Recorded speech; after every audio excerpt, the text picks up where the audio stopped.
Shall we get the show on the road? All right. For those who don't know me, I am LJ Edmonds, and I'm your Vice Provost for Global Affairs and International Studies. The first thing I want to do, though, is because I haven't done this before, and Kevin Price has done many shows for us, and I just wanted to extend a deep thanks to him because he's capturing a lot of our social history about globalization, and so he's also going to capture the story tonight. So don't do anything funny out there, guys, unless you want it published and tweeted and everything, okay? Just telling you, just saying. So tonight we have a very special guest, Eric Weiner, who's going to speak about the geography of genius. And the reason why he's here is because I had the pleasure of hearing him speak about 8 months ago. And he spoke about, the genius cluster and the idea that there's, some geniuses are born and they work hard and there's all these things, but there's also something about the soil, the geography, the location of where these geniuses emerge. And I don't know about you, but when I think about Athens and Ohio University, I've often said there's something in our water here because we are known for phenomenal medical innovation. We are known for phenomenal rural innovation. We produce our own group of geniuses from Ohio University. And so it just seemed kind of apropos to invite the geography of genius to Athens, the genius location, to give us a taste of what he thinks and whether or not we're going to be able to relate to some of his storytelling tonight. To do this, though, that we want to have, it's also a chance for us to profile some of our special departments and colleges in our university. And we thought it was apropos to invite Dorothy Sack, the chair of the Department of Geography, that we all know is a very special and well-renowned geography department in the United States, and particularly at Ohio University. And so as we move through the program, it's my honor to invite Dorothy to say a few words as we get close to our keynote speaker. Welcome.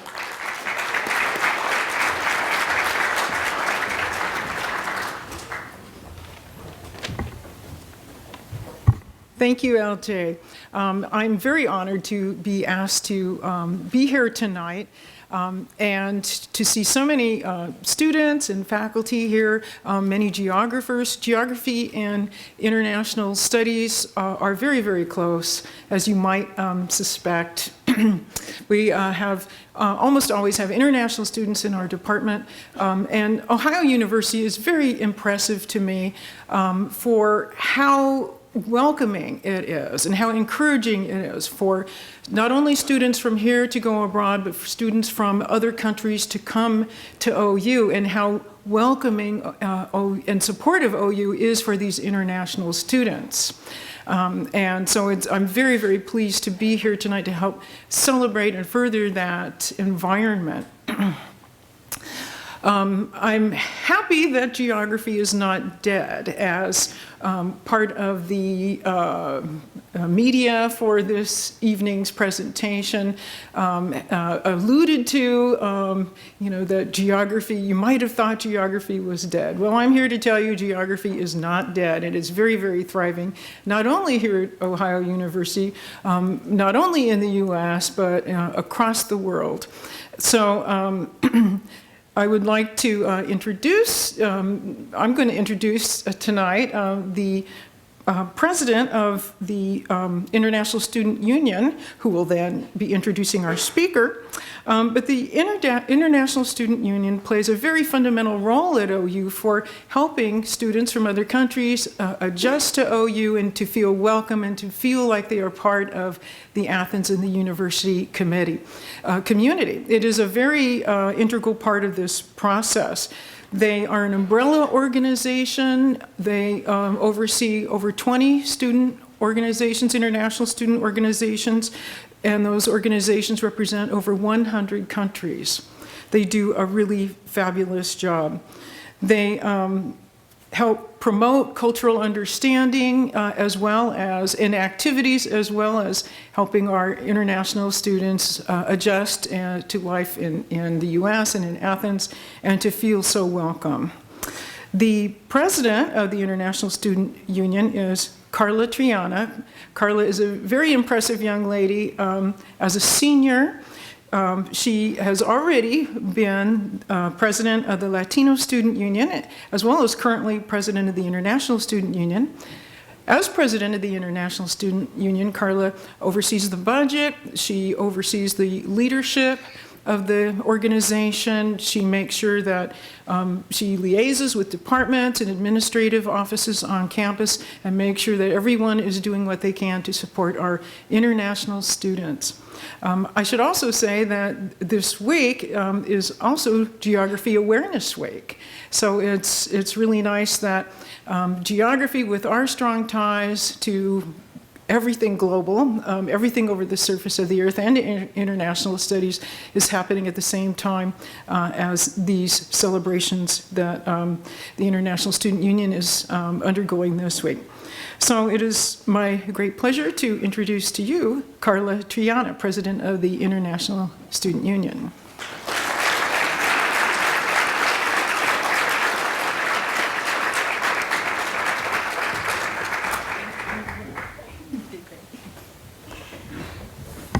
Good evening, everyone.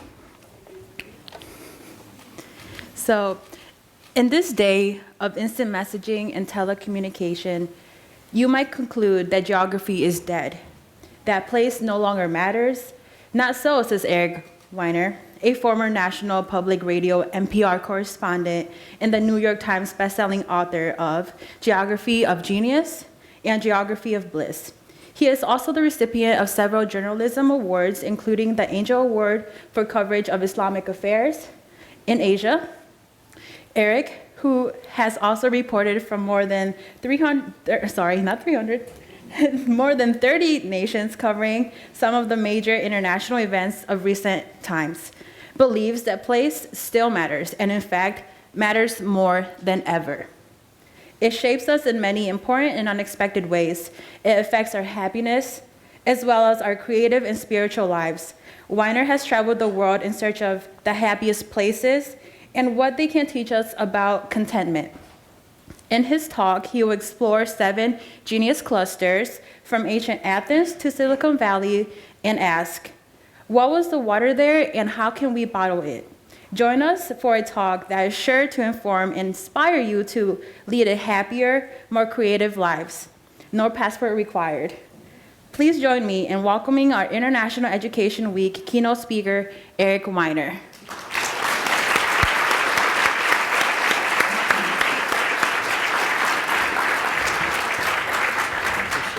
Thank you. Wow.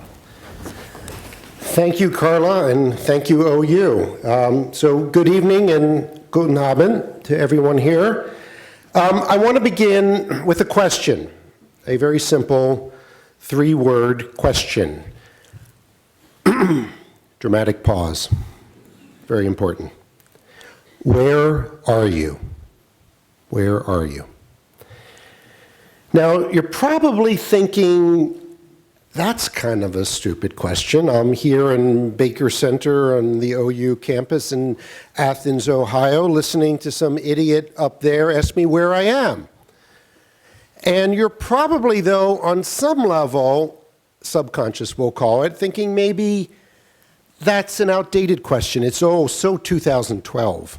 Someone said that to me the other day. That's very 2012. I thought, really? Can we say that now? Apparently we can. And geography, I've been told, is so 2012 because we have these devices. I don't have one on me now, but maybe someone could hold one up. Hold up a device. Somebody. A device. Okay, everybody.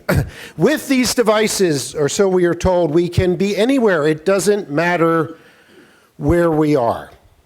Place is dead. It's not, and I'm going to convince you over the next hour or so exactly why it's not and why place matters now more than ever. On the flight over, I was reading an article in Forbes magazine about the rise of something called geo-enriched data. geo-enriched data. Now, I have to say, as a writer and as a speaker of the English language, I was appalled at that awkward phrase, geo-enriched data. But I think it's onto something. And hidden in that sort of jargony phrase is the notion that geography, if not data, enriches our lives and enriches it in many ways. I was watching a video, because I actually Googled geography and genius, and okay, my book came up, but also geography geniuses came up, and these tend to be 8-year-old kids who know like world capitals really well. It's sort of the geography version of the spelling bee. And one kid said about why geography was important, he was about 8 years old, he said, "It's good to know where everything is." And I like that. I like that better than geo-enriched data. It's good to know where everything is. But increasingly, we don't know where everything is. You know, several years into the Iraq War, with tens of thousands of U.S. troops committed there, stationed there, and let's face it, dying there, only 1 in 7 Americans could identify Iraq on a blank map of Eurasia. There's declining international coverage, my former field of being a foreign correspondent, at a time when the world is more interconnected, and what happens in China or in Haiti or in Thailand matters more than ever to us, and that's of concern. But geography is not about maps only. It's not about being able to memorize world capitals. That's not the way I view it. I view geography in the way that neuroscientist David Eagleton views the world. He talks about being a possibilian. And to me, geography is about being a possibilian. I view the world not as a litany of horrors, of wars and disease, although it is certainly that to some extent, but as a laboratory of ideas, of some pretty good ideas, because places are repositories of values. Places are embodiments of ideas, and often really good ones. Now, I've used the word place a lot, and I confess that I prefer place to geography just because it's monosyllabic and it's punchier, and it leaves you more syllables for the rest of your article or the book that you're writing. But place matters in that it shapes us, it defines us, but what the heck do I mean by place? Place/geography is thrown around, and people often confuse it with topography, and they think that geography is all about the lay of the land. And it is partly that. And in the geography of bliss, I do at least toy with the notion that these happy places in the world owe their happiness to some certain topography. Why, for instance, do we love water views? I guess not a lot of water views here, but if you're on the coast, people will pay a real premium for a water view. I was once, true story, vacationing on the coast of Oregon, and I always read those real estate magazines wherever I am, because wherever I am, I'm picturing living there. Maybe you're like that too. 5 minutes on the ground, and I'm like, could I live here? Could I be happy here? Which is quickly followed by, can I afford to live here? So I'm looking up these places in Oregon, and one was advertising a bungalow with a former ocean view. The idea being that because this bungalow once had a view of the ocean, you should pay more for it. We like water views, and we're willing to pay more for it. But no, I'm not talking about that, and I'm not talking about topography only. I'm really talking about culture. I like to think of culture as the sea that we swim in. And if you picture a goldfish in a bowl that has never left the bowl, that goldfish doesn't know that anything exists outside of that bowl. In fact, it doesn't even know that it's in a bowl, that it's in a fish bowl. Only once you remove it from the bowl and it looks back and says, ah, that's where I was. I could breathe in there, and now I can't breathe. Please put me back. And I think we need to be fluid in that we need to be able to hop to other fish bowls, essentially, and eventually return to ours. I'll give you 3 or 4 quick reasons why I think, or evidence that geography is not dead. Number 1, travel is up. the more we talk to each other electronically, the more we seem to crave physical contact. We could be having this meeting via Skype or FaceTime or whatever else is out there, but we're not. I'm here in person. People have a greater, not a lessening desire to travel. Most of the conflicts in the world have a geographic or geopolitical basis, whether it's the rise of China, climate change, or the tension on the Korean Peninsula. And some really good evidence is, have you ever noticed that the people, these prophets of a placeless future, who are telling us that place no longer matters because we have these devices, hold up the devices, cue to hold devices, hold it, we have these devices, thank you. They all tend to live in one place, a 60-mile stretch of land between San Jose and San Francisco, otherwise known as Silicon Valley. If you think about it, if place no longer mattered, Silicon Valley should not exist and would not exist because you could be anywhere. Yet the amount of venture capital flowing through Silicon Valley continues to grow, not decrease. In Finland, a number of years ago, they did an interesting study. They would eavesdrop on people's cell phone conversations, which it turns out is remarkably easy to do. All you need to do is to be in a public place any time of day or night, and you too can eavesdrop on someone's cell phone conversation. And what's the almost number one question that the person on the phone is saying to their invisible interlocutor? Well, number one is, can you hear me now? But number two, a very close, was, where are you? There's that question again. Where are you? We are Homo geographicus. We are spatial creatures, and we want to know where the other person is, even though you're on a cell phone. It doesn't really matter, yet it does matter. So I want to talk about some good places, some categories of good places, because I want this to be an uplifting evening. There's enough bad out there in the world. I just came from Washington, D.C., and I can report that. But before we do a little bit of globe trotting, I want to talk a little bit more about myself. As you probably figured out, I'm a place person. And this trait, ailment? Not ailment, we'll call it a trait, manifested itself at a very young age, at age 5, when I, true story, ran away from home and would have gotten to wherever it was I was trying to go had the Baltimore County Police not, impulsively I think, put an end to my little adventure. I don't know what I was looking for. I don't know if I was consciously running away from anything, but the overwhelming feeling I had as I walked on the streets of Baltimore County was, there's something around the corner and I have to find out what it is. There's something really good around the corner. My all-time favorite quote about travel is from the writer Henry Miller. He said that one's destination is never a place, but always a new way of looking at things. The Indian poet Rabindranath Tagore said something similar when he was asked why he traveled. He said, I travel in order to see properly. So place can change us. We can become different people, better people in different places. Why? Now, I don't believe or disbelieve, I'm agnostic when it comes to energy vortexes and things like that. I hold out the possibility that some places may have special energy, but that idea is frankly a little too California for me. I think that we change because we give ourselves permission to be different people, to be better people in different places. The average American moves 11.7 times a year. I guess the 0.7, they almost got to where they were moving to, but didn't make it. Why? Sometimes to be for a job, obviously, to be closer to family, to be further away from family, depending on how you feel about your family. But clearly, there is a search for something. There is the notion that we can remake ourselves in a new place. And this is a very American idea. I mean, the whole expansion into the West was really an expansion to try to expand ourselves.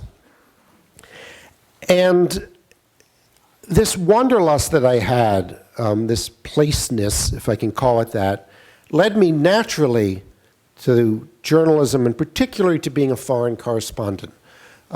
Because you don't just cover the country you're based in, you cover your whole patch. When I was in Delhi, I would travel to Afghanistan and Pakistan and the Maldives and other places. But I also realized something else about being a journalist, and that was that I was sort of following that age-old rule, write about what you know. Because the truth is that I've always suffered from an undercurrent of unhappiness and even mild depression, and I realized that covering wars and disease and famine was very, very worthwhile, but also was kind of dragging me down. And I had this epiphany, one of those light bulb moments one day when I thought I was in Iraq or someplace, I can't even remember, and I thought, this is crazy. What if I flipped this on its head? What if I spent a year traveling, using my skills as a journalist, an interviewer, a researcher, use those same skills, but instead of trying to find the least happy places in the world, what if I looked for the happiest?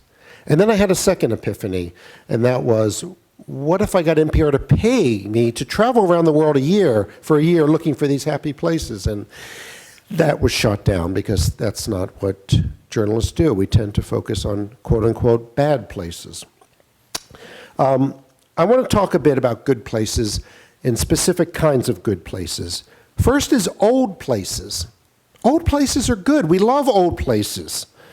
2/3 of all of America's national parks are dedicated to some cultural or historical significance. Why? Why do we like old places? I think because they are portholes to the past. And they're portholes to our collective past. I once met a British man who had lived in Dubai. If you've ever been to the Persian Gulf, you know that it sprouted from the sand about, yesterday.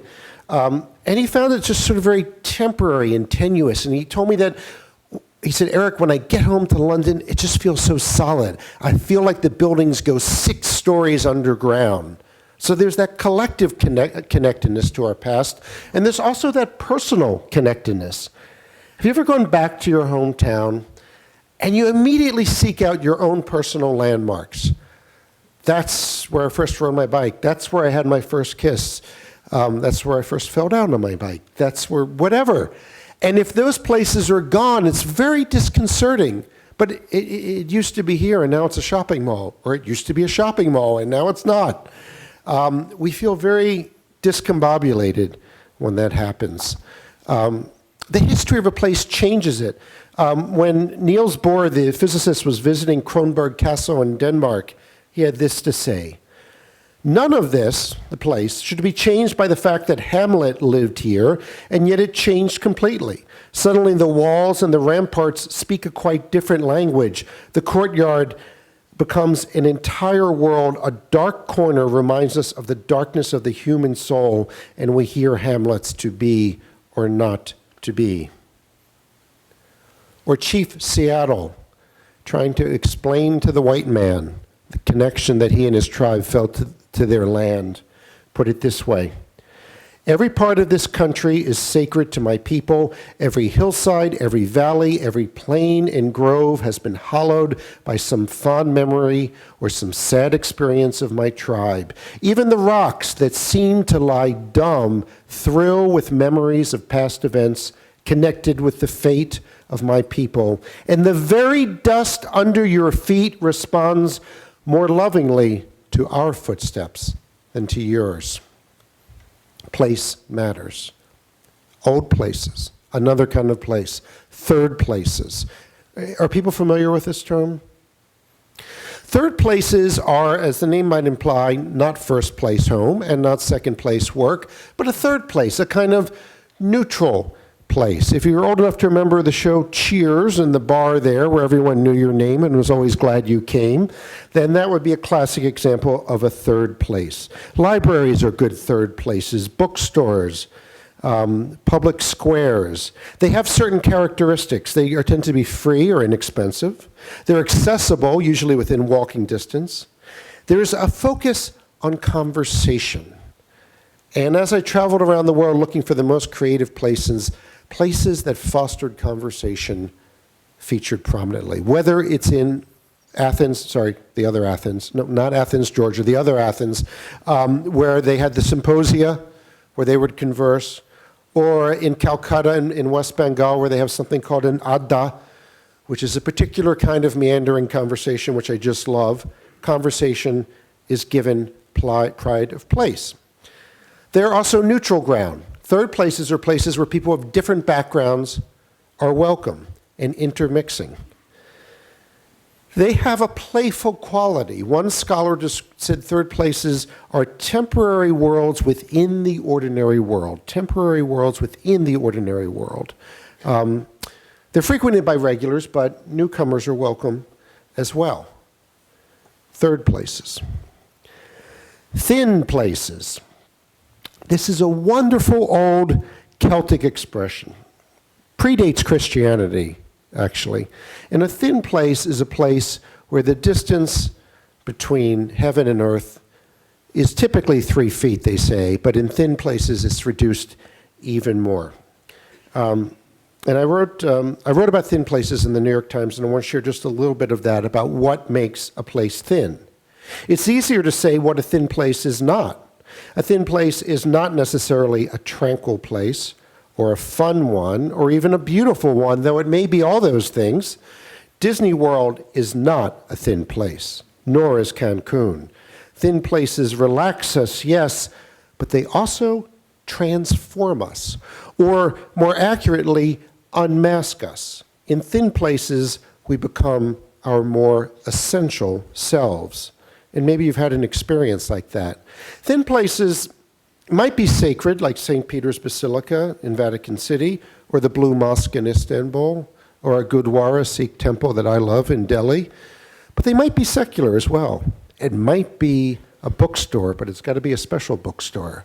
It might be an airport. I'm one of those weird people who loves airports. Not all airports, I'm down on JFK, but certain airports have that great quality of being suspended. You're neither here nor there. And I find them very liberating. Thin places. I want to put in a brief but good word for boring places. I don't like it when people describe other places as boring. To me, it reveals a lack of imagination on the part of the person describing the place as boring. There are no boring places. There are boring travelers only. We live in an age where we run away from boredom. We can't sit still because of those devices again. No need to hold them up. It's understood. The devices mean we don't have to be bored. Travel, I think, presents an opportunity to untether from the devices, the I things as I call them, and that's best done in less interesting places. That's because such destinations are completely distraction-free, unencumbered by even the distraction of beauty. And yes, beauty can be distracting, as anyone who has ever stepped foot in Italy can attest. Boring places. Smart places. This is the geography of genius that LJ was speaking of.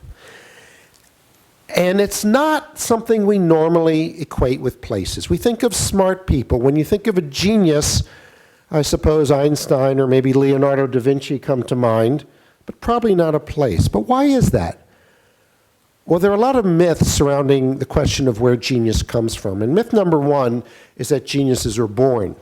Think of Mozart, right? Playing the violin at age 3, composing at age 7 must have been genetic, right?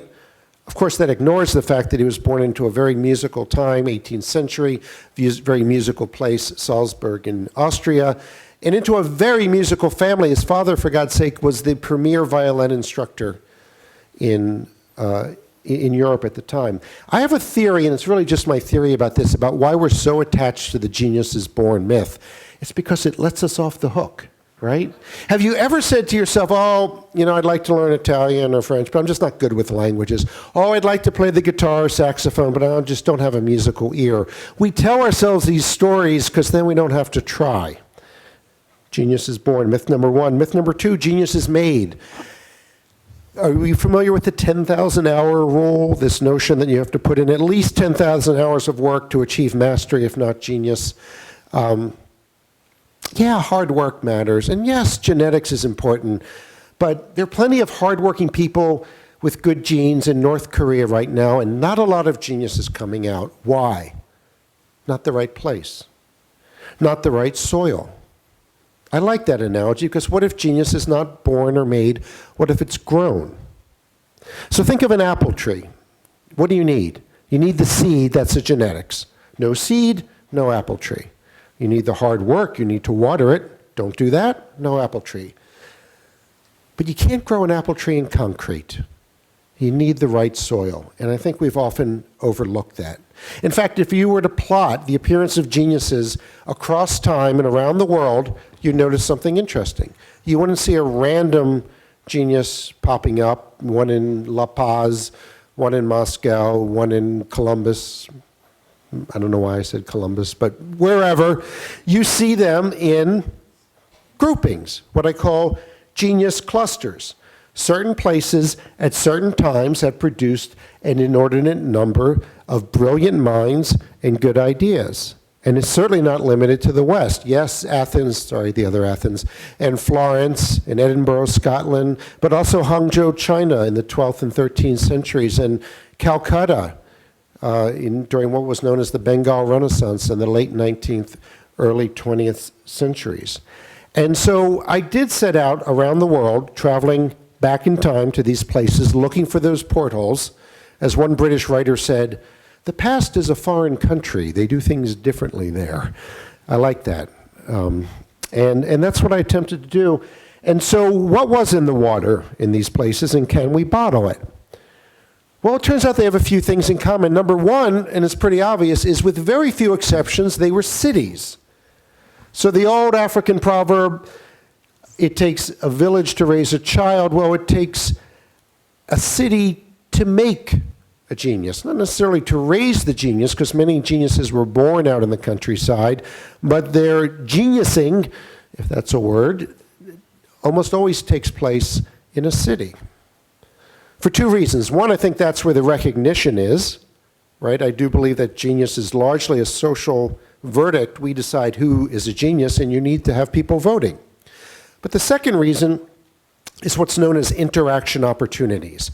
If you think about molecules in a container moving around very quickly, the more tightly packed they're in, the more likely they are to bump up against each other and to form new compounds. And you have more interaction opportunities in cities. There has to be a degree of trust, though, because, let's face it, slums and prisons are densely populated, but not producing that much genius.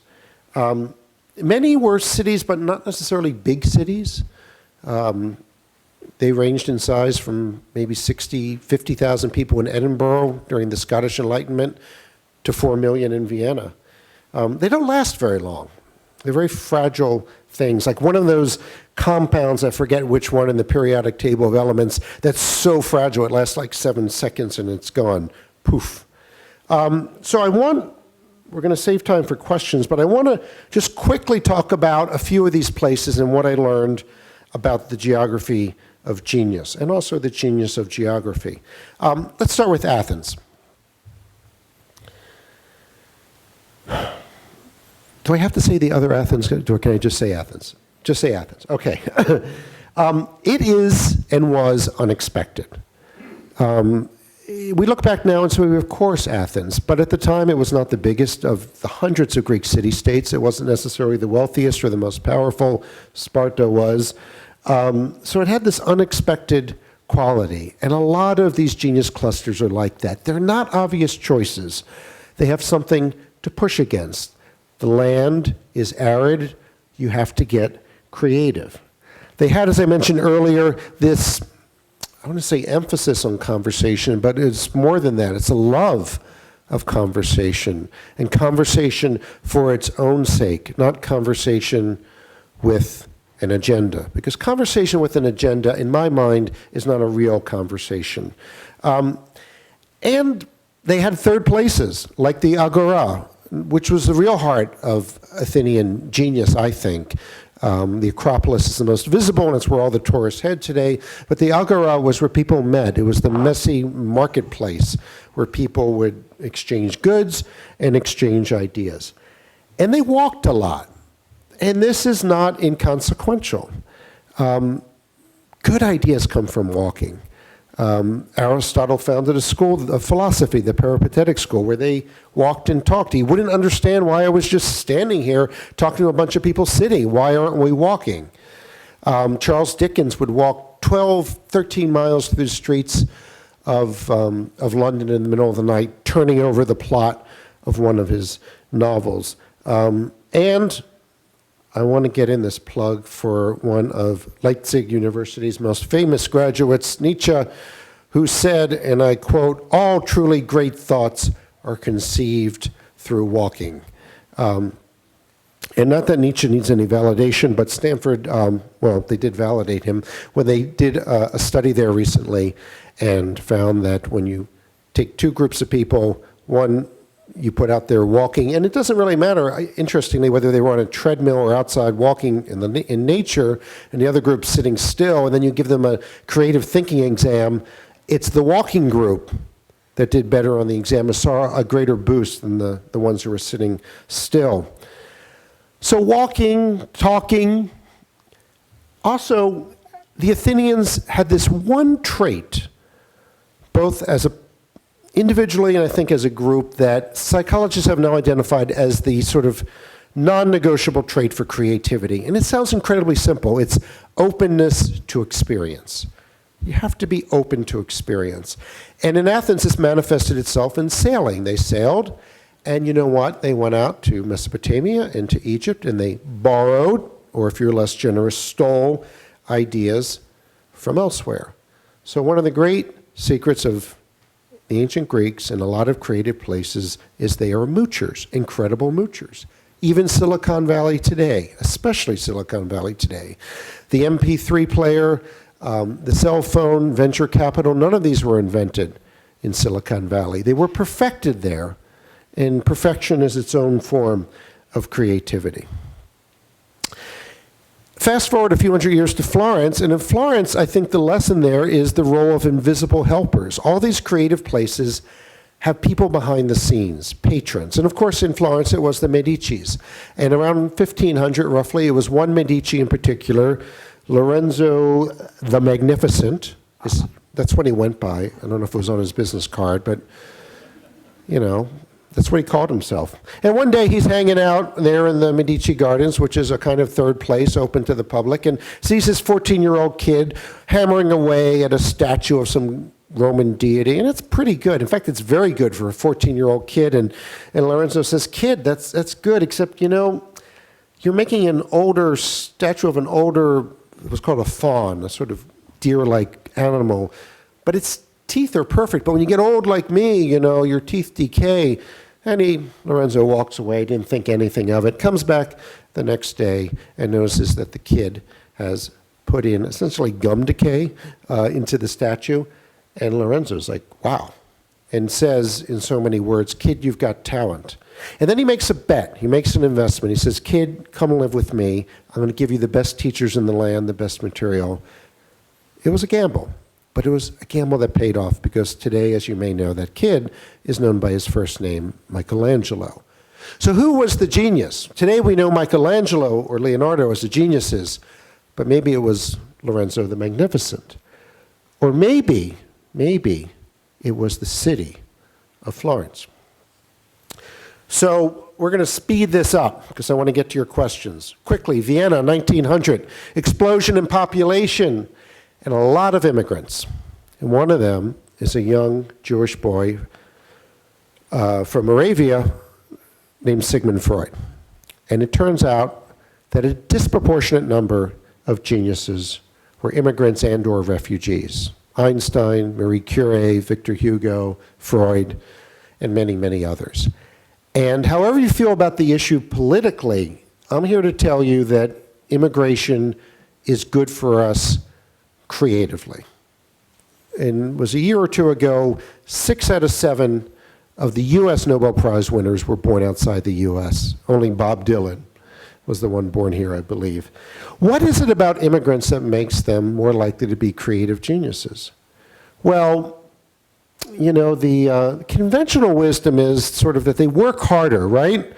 I don't know if there are any immigrants or children of immigrants here, but the notion is, you know, you want to make it in the new land, so you're really hungry for success. Well, that might explain success, but it doesn't explain that creative leap. You know, Schopenhauer, when asked to about the difference between talent and genius, said talent hits the target no one else can hit. Genius hits the target no one else can see. So why are immigrants more likely to hit these invisible targets? I think it has a lot to do with their oblique perspective. There's a psychological term called a schema violation, which is essentially when your world is turned upside down. And psychologists will induce a schema violation in the lab by having people make sandwiches in a backward order, or serving them pancakes for dinner, or just messing with their heads, basically. And these people who either participated in or simply observed a schema violation were more creative on a creativity exam afterwards. Think about the life of an immigrant. Their whole life is one giant schema violation. And the thing about Vienna, and it's true of the really great genius clusters of history, is they're not one-note towns. The sparks are flying in different directions. And I think something goes on when you see this happening in the arts, and this happening in science, and this in literature, and this in psychology, is on some level, we'll call it subconscious, you think, why not in my field too? There are all these breaks here, here, and here. Why not my field? I'm not saying you articulate it exactly like that, but it seeps in. And that's why I think it's a mistake for places like Silicon Valley to treat the arts as a bonbon, an extra. We make a lot of money in technology, and so we'll, buy some art or open an art museum. The arts and sciences feed off of one another, and it's a good investment for science to invest in the arts and to make it part of the milieu. So briefly about Silicon Valley, I think the biggest misunderstanding there is that it's about technology. It's not about technology. It's about culture. And that's why it's so hard to transplant Silicon Valley. It doesn't work. That's why Silicon Oasis, Thames Valley, there have been literally hundreds of attempts to replicate it, but they think it's about technology. The product is technology, but the process is cultural and geographic, and I see a little bit of Vienna in Silicon Valley with the emphasis on immigration. I see a little bit of the Medicis, except instead of Lorenzo, it's the big VC venture capital firms. And as I said, I see more than a little bit of Athens, old Athens, with the emphasis on borrowing. So we can't create a new Silicon Valley, but we can follow what I call the 3 Ds. Diversity, of not only ethnic diversity, but intellectual diversity. Discernment, separating the good ideas from the bad ones. This is also often overlooked. Linus Pauling, 2 times Nobel Prize winner, was once asked by a student, "Gee, Dr. Pauling, how do you come up with so many brilliant ideas?" And he said, "Well, Dave," we'll call him Dave, "it's easy. I come up with lots of bad ideas and I throw away I come up with lots of ideas and I throw away the bad ones." There we go. So the third is disorder. You need to have a little bit of chaos. And I know college administrators may not like that. In fact, administrators of any kind don't like it. But a little bit of disorder is necessary to get from the old order to the new order. I'll throw in a 4th D bonus, discomfort. Creativity is a response to constraints, and we actually need those constraints. Robert Frost once said about writing free verse poetry, it's like playing tennis without a net.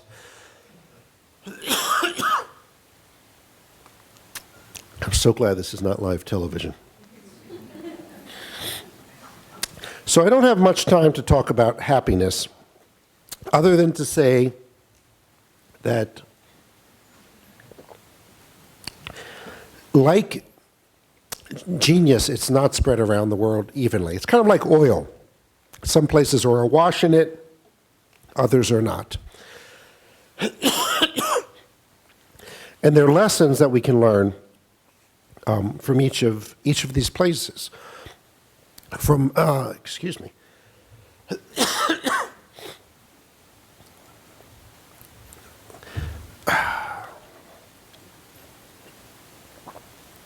Let's pause for a moment of silence.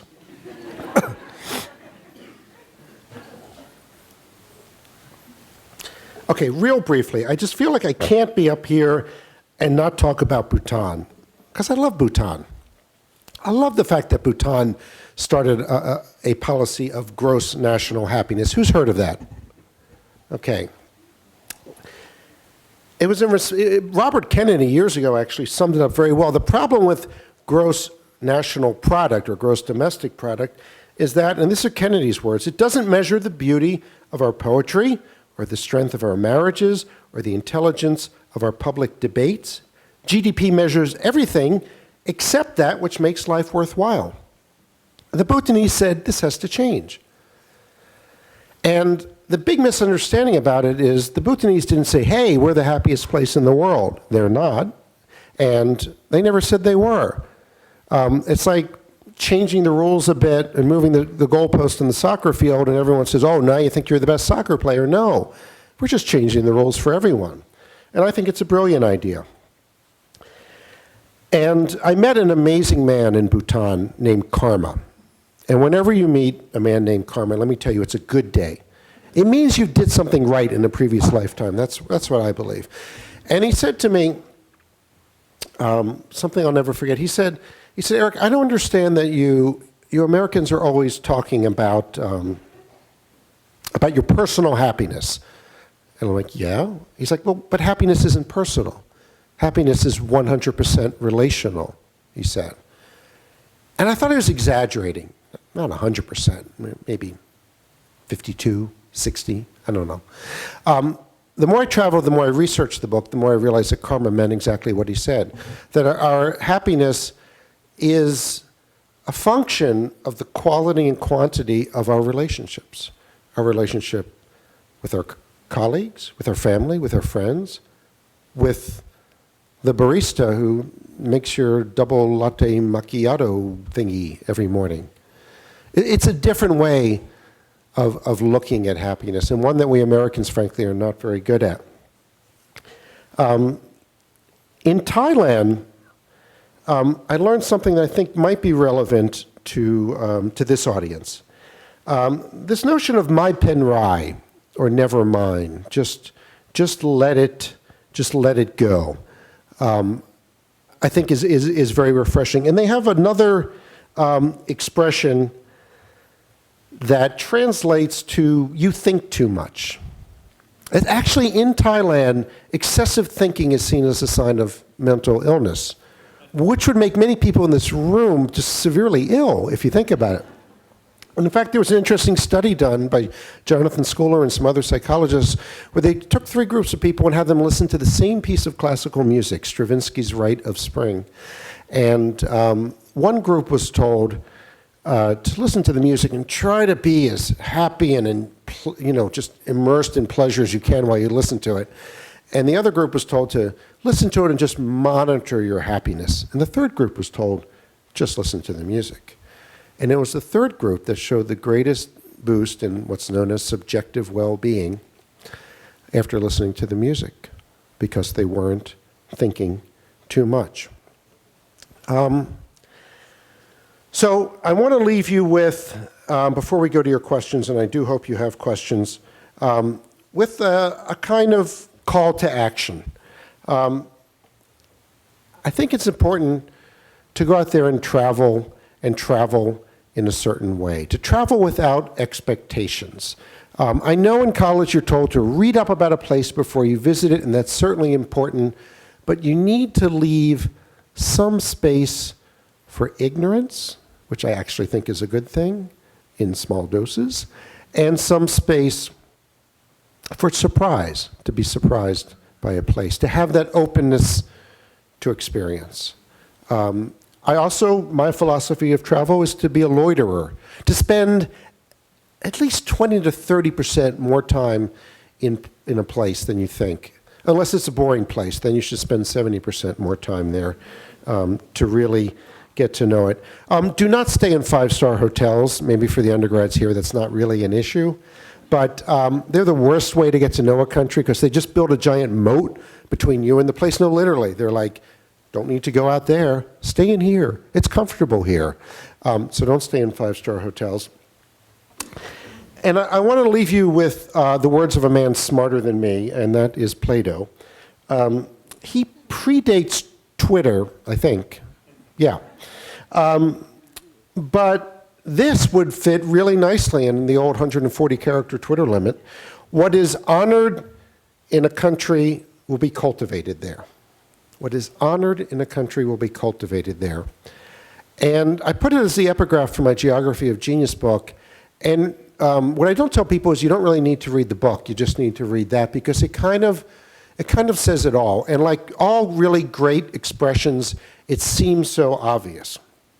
But by the way, you can replace country with city or company or college. What we honor, we cultivate. So I would like you, for the rest of this evening and maybe a bit into tomorrow, to think about what you really honor. Not just with your words, but with your actions. And I think you will find that once you align yourself with what you're honoring, the cultivation almost takes care of itself. You still need to show up for class and take the exams, don't get me wrong, but there's a kind of almost magical process that takes place once we really begin to honor what we should be honoring. And the process is, I would say, pure genius. And thank you for listening.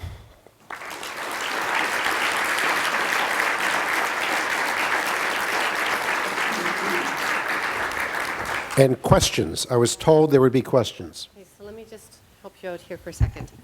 So we do want to take some questions, but in order to take questions, what I'd like to do is invite you to come up to 2 microphones. I have one here, and I'm just going to push it off to the little bit to the left and to the right. But if people with questions could come up to the 2 mics, that would be much appreciated. So let me just do that now, okay? Okay.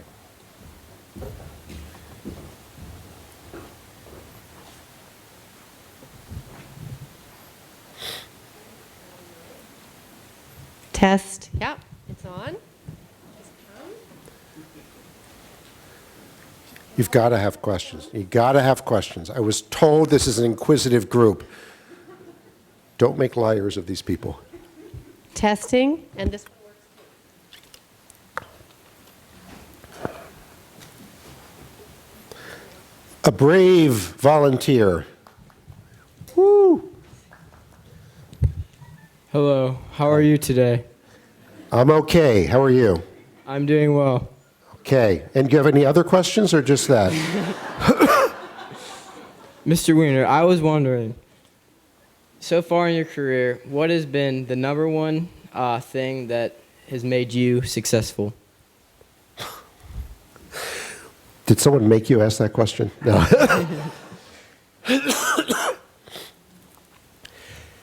It's no secret, I think, to be a good... Well, let me think about that for a second.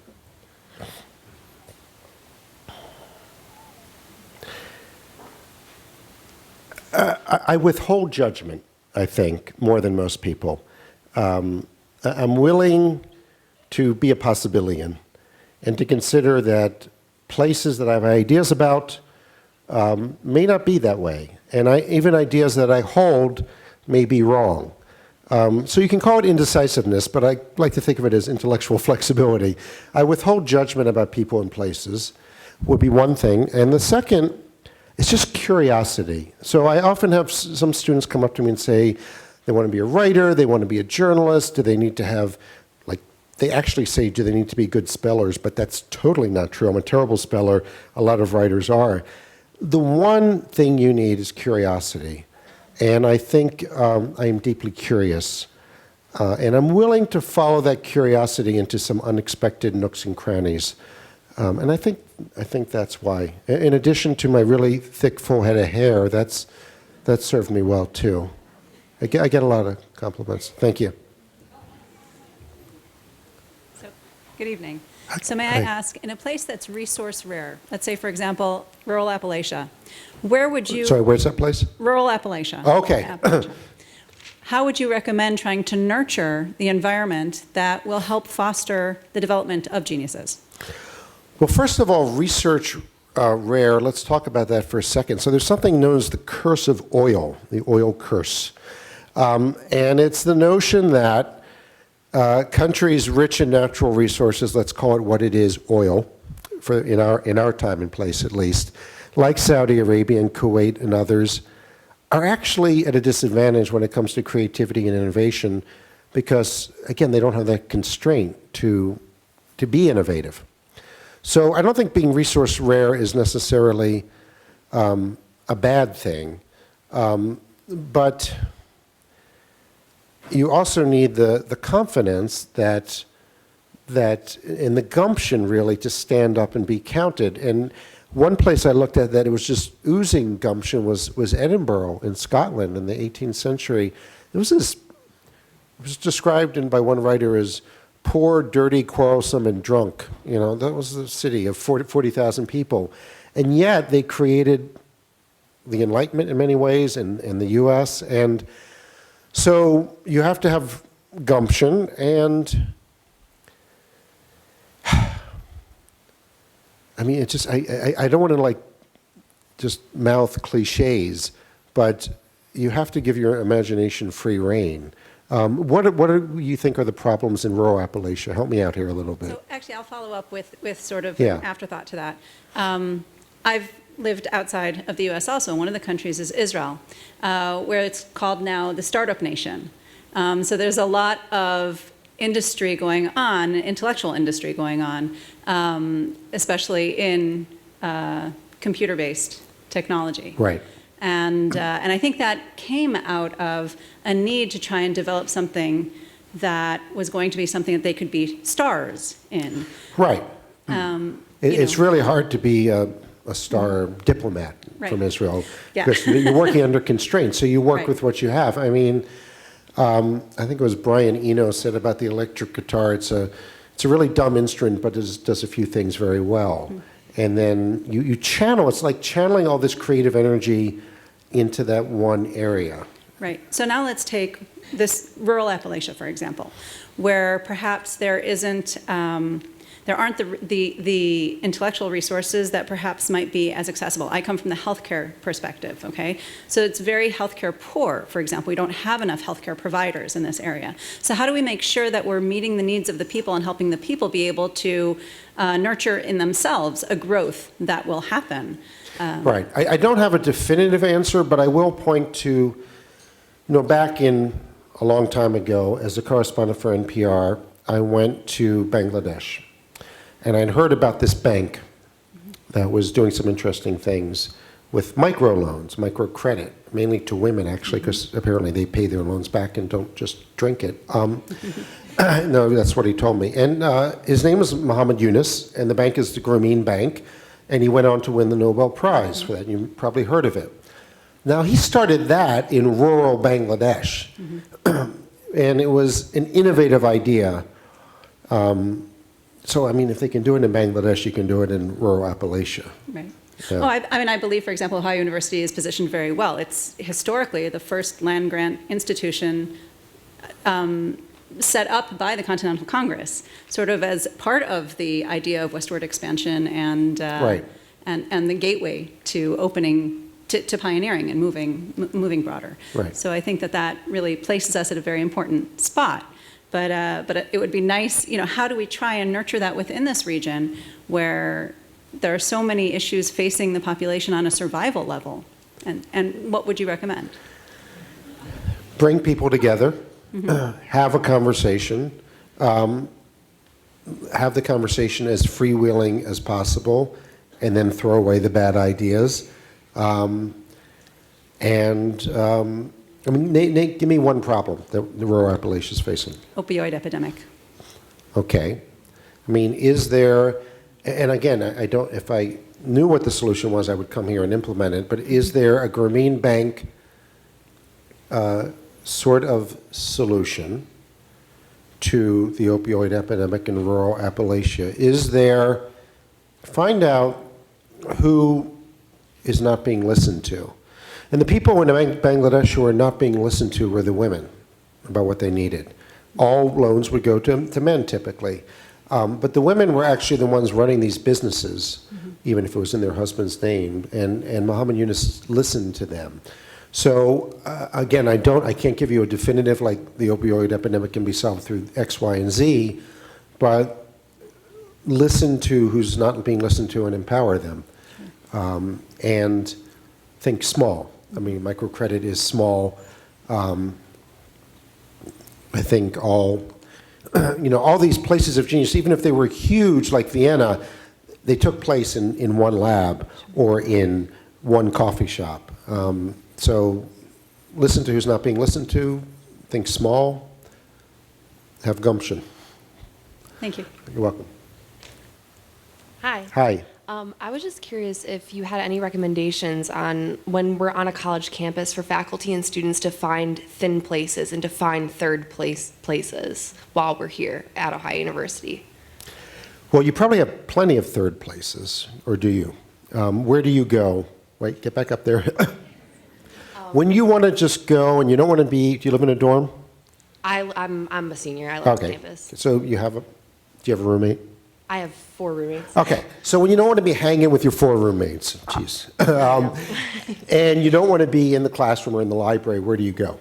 A coffee shop. Donkey. Yep.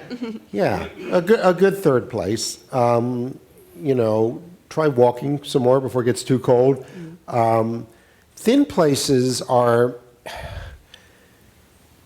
a place that makes you feel kind of transcendent. And it started out as a religious term, but as I said, it's not only that. So I think we have a tendency to put places into boxes, just like we put people into boxes. So we say, he's that kind of person, or this is this kind of university, or you walk into St. Patrick's Cathedral in New York, or St. Peter's Basilica in Rome, and you're sort of told what to feel before you have a chance to have an honest reaction that, oh, you're in a holy place. And it might do nothing for you. But yet you're sort of told that, are you 21 years old yet? I am. Okay, good. If you go into a bar, you're sort of told, well, that's a bar. That's not a thin place. But the right bar with the right atmosphere, and it's not about the alcohol really, it's about the aesthetics in the place, that can be a thin place. So I think it's important to withhold judgment about places. Some places are religious, others are somber. To allow yourself to have an honest reaction to the place. And if you find Dunkin' Donuts to be a thin place, then gosh darn it, that's your thin place. Ironically, Dunkin' Donuts, a thin place. Because the donuts, then, okay. Just kind of, yeah. Okay. Thank you. Mr. Weiner? Yes. I just have one question, because when you were talking about genius places, you were talking about the right soil. And to my mind, I think probably you might just imply like political, economical, and like stable development environment. However, there used to be a lot of places where many genius people and culture been born there, but due to like wars or like ideology conflicts, some of these places have been destroyed, like Damascus or Iraq, because some of their ancient relics been demolished, Right. Either by like Taliban or by Right. ISIS. Right. And you also mentioned like Italy, like Venice and French people, where they have like awesome like Renaissance been born. Mm-hmm. But the question's like this: what is a key element in cultivating such right soil for the genius place to come into being? In your opinion. Yeah, and you're right about the Muslim Golden Age and the Arab Golden Age. And I was considering including a chapter on Baghdad's House of Wisdom, or places, or Damascus, which were in the 8th and 9th century really places of genius, but didn't feel safe going there today. And these places change. Silicon Valley, if they think that they're going to be around forever, that's what the Romans and the Athenians and others thought as well. And you tend to only get one crack at it. I mean, it's hard to sort of bounce back. Detroit is trying right now. But to answer your question, again, I would say it's those 3 Ds plus 1. Diversity means openness to experience, diversity of ideas. Discernment and ability to separate the good ideas from the bad ones. Brainstorming doesn't really work, studies show, I think partly because it lacks that discernment element. Disorder, a little bit of messiness. There's this quote, I think, from Orson Welles about Switzerland. Anyone here from Switzerland? Just checking. No? Okay. He said, 500 years of peace and stability, and what have they brought the world but the cuckoo clock? Which is actually a German from the Black Forest region. Yes, not Bavarian, Black Forest. I've been corrected by Germans about this. Okay. Invention. So you need a little bit of disorder, and you need that discomfort, those constraints to push against. And the thing is, you can do all these things and not get a place of genius. But if you're a country like North Korea, you're not going to have a genius. It's just a given because you don't have that. You don't have any of these elements. But I think in looking at it, I think those are roughly the ingredients that go into it. And so if you make decisions as an administrator, whoever, I would think, to what extent am I encouraging these elements without leaning too heavily on one? You don't want total disorder, like chaos is bad. And you mentioned war. And there's this notion that war is good for creativity because radar and I believe the jet engine came out of wartime. But this has been studied pretty carefully, and war overall is not good for creativity. It's good for sort of in a very narrow range, leading to some technological innovations. But I can guarantee you there's not a lot of creativity coming out of Syria right now. So a little bit of tension's good, war is not. Thank you for your question. Thank you. Hi, thank you. Thanks. I was just wondering, you've studied places in the past and currently that have fostered happiness and genius. Do you think you can predict places that will do that in the future? And if so, where should I move? You should move to La Paz, Bolivia. It's going to be the next hotspot, but not for another 10,000 years. It's important to make your predictions really far out so you cannot be proved wrong. Okay, I'm going to name some places around the world. Are you open to? Yeah, anywhere. Okay. Austin, Texas. Tallinn, the capital of, says the geographers. Yes, Estonia. Did you know that Skype was invented in Estonia? It was, and it's a pretty cool place. And I'll give you a third place, Bangalore. I'm really a fan of India. Any Indians here? No. Mera dil Hindustani hai. My heart is Indian, I like to say, and I'm really keen on India, sort of going from the back office to the front office and leapfrogging over China, perhaps. So your 3 choices are Austin, Texas, Tallinn, Estonia, or Bangalore, India. Just nowhere else. Okay. Thank you. Okay. Oh, yes. Yeah, cool. So as North Korea, becomes more of an issue, Right. And it's a very key policy concern for the United States. One way that's been suggested to deal with them is through culture, by giving access to North Korean citizens to their black market, movies, literature. How do you feel about this method? And more importantly, what do you think the impact of globalization has to shape and form culture? Whew, that's a big question. Well, the first part is this like an effective strategy, right? This is always debated, and you see it with Cuba too. Just give them a taste of McDonald's, literally, or Hollywood, and they'll realize what they're missing. A friend of mine, great writer Barbara Demick, wrote a book about North Korea called Nothing to Envy, the notion that they have nothing to envy there. I don't know how ethical it is to do that, and I don't know in the long run if it's effective. But in terms of your second question, globalization and culture. So, I wrestle with this as a travel writer, as someone who goes around the world, it can be kind of disheartening, you know, and I flew to Denpasar in Bali in Indonesia. It's a long, long flight, many flights, a long way. And I jet lagged, I'm tired, I go through customs, I walk out of the airport into the tropical heat, and there's a Starbucks just staring me in the face. And it's kind of like, why bother, you know? But I think if you scratch beneath the latte, you will see that local culture and indigenous cultures are still there. And a country like Japan, where I lived for a few years, can be very westernized in a lot of ways. It can be westernized, it can look with highways and cars just like the West, but culturally very different. So I think culture operates in a kind of invisible way often, and that we shouldn't be too, in a way, discouraged by the homogenization of the world, because I don't think it's really happening. I think it's happening on a thin layer, and that may not be bad, because the latte in Bali was pretty good, as long as it doesn't swallow up the rest of the culture. So, yes.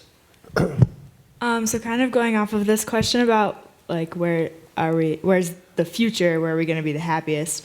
So you touched on like what kind of places make a genius and why, and you touched on happiness for a little bit, but I was just out of curiosity, like where would you consider today to be the happiest place, and why? More specifically, why? Well, I mean, I should say the way that happiness, when I say the happiest countries in the world, one measure I'm using is the measure that social scientists use. You know, they could measure the happiness of anyone in this room, and the way they do it is with this very painful probe. No, it's not. It's a joke. It's they ask you, how happy are you? On a scale of 1 to 10, with, you know, 1 being, you know, really unhappy, you know, 5 sort of, you know, German middling, you know, and 10 being just, you know, Dalai Lama happiness. And certain places come up consistently. So I want to put in a plug for one country that was really a joke about the Germans. They're more like a 6.5 statistically. And that is Iceland, because I'm going to play off your question a little bit. I talked about happy places, I talked about creative places. Is there any overlap? If it was a Venn diagram, would there be some overlap? And Iceland is one of those places. So when I went there to research for my book, they were humming along economically, one of the happiest countries in the world. They suffered a setback, but we're still one of the happiest countries in the world, so something's going on there. But when I was in Iceland, I discovered they're very creative. They publish more books per capita than any country in the world. They produce musicians like Björk and many others. And I met with one of the most renowned classical composers of anywhere, named Hilmar, who does a lot of work in Hollywood. He produces this beautiful, haunting music, beautifully sad, if I will. And we sat down in a coffee shop. This was January in Reykjavik.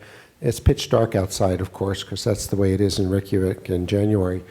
And Hilmar, it seemed strange, because he seemed like a happy person. And I've always grown up with this notion of the starving artist, you know, not starving, suffering artist, that if you're going to produce great art, whether it be in music or literature, you have to really suffer for it. And Hilmar just didn't seem to be suffering enough, and this bothered me. And I asked him, I said, Hilmar, what gives? You're a great artist, musician, but you seem happy. And he thought about it, and he said, well, I am happy overall, but I also cherish my melancholia. I cherish my melancholia. So I think he's onto something. I think it is possible to be happy overall, but to have that part of you, call it the creative part, the genius part, that remains a little bit melancholic, and you don't squash it down. You don't kick it. You cherish it. So on that note, thank you very much for your attention.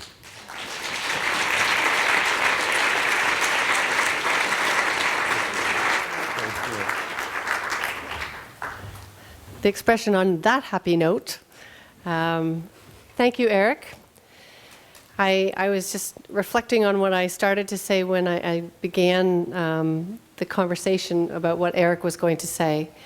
And I look at the topic saying how place shapes us and defines us. And I hope in future, when you talk about Athens, you're actually going to talk about Athens, Ohio. Because I don't know if you felt the same when you were listening, but you know, when at Ohio University, there's something very powerful about our Bobcat community. And a reflection of that is, just as Dorothy said, it's that sense of place. There is something truly about the soil, the geography, the water, but it's also the fact that in Athens, we are truly a global community.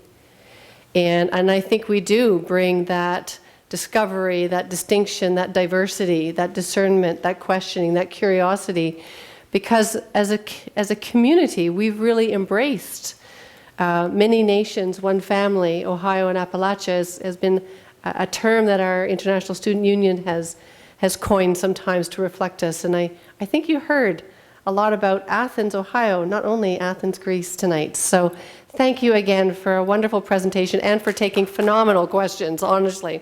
Thank you, Eric.